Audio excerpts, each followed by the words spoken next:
আমার কথা শুনেন।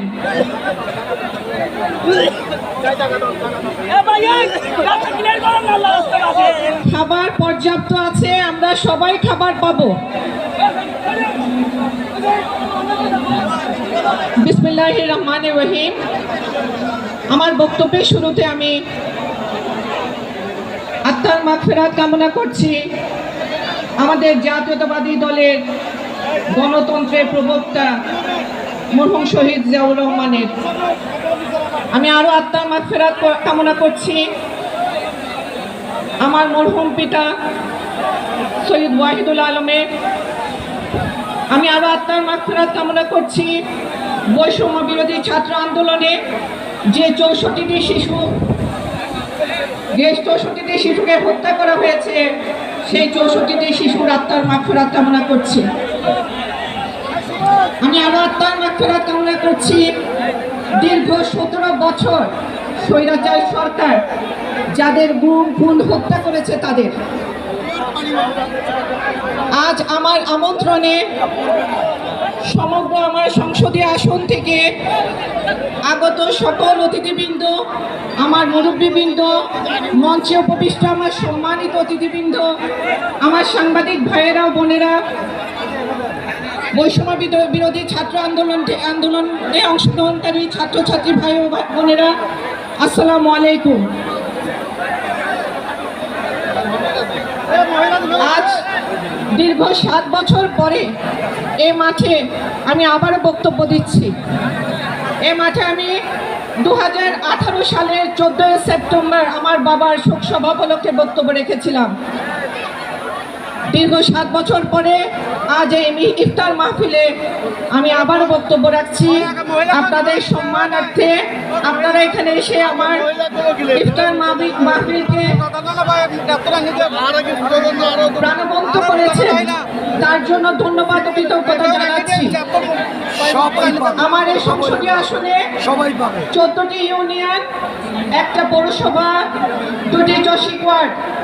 প্রতিটি ইউনিয়ন থেকে, পৌরসভা থেকে এবং চসিক ওয়ার্ড থেকে যারা অংশগ্রহণ করেছেন সকলকে জানাই আমি আমার আন্তরিক কৃতজ্ঞতা ও ধন্যবাদ।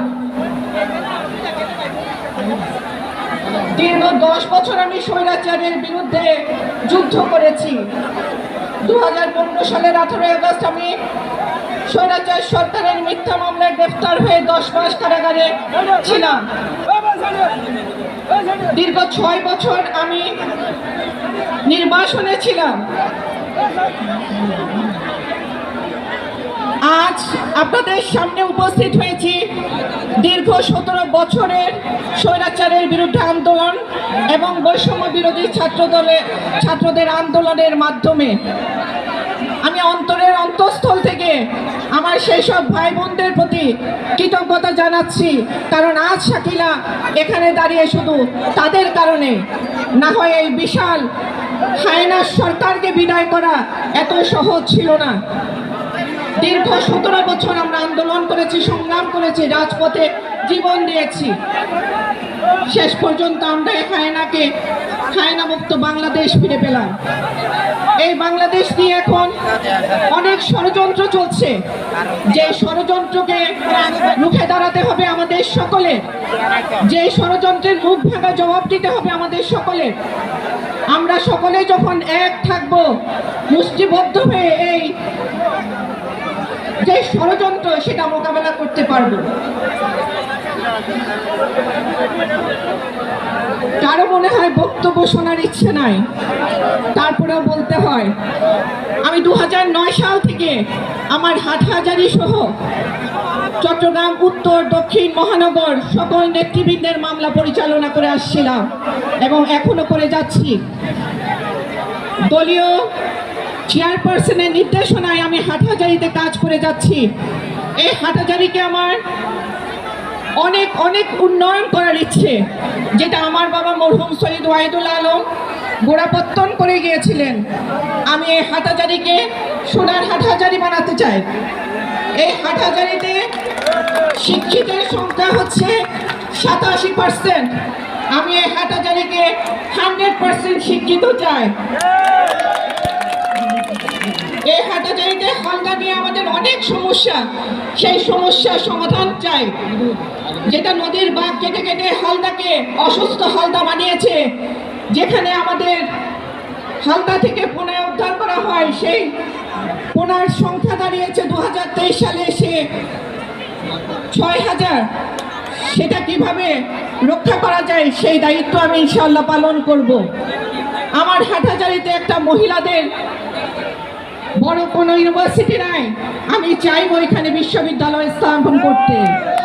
আজ আমার এখানে নারী নেতৃত্বে আসছেন, তাদেরকে আমি আন্তরিকভাবে ধন্যবাদ জানাই, কারণ তারা স্বামী সংসার ইফতারের টেবিল না সাজিয়ে আজ আমার অনুষ্ঠানকে সাফল্যমণ্ডিত করেছেন।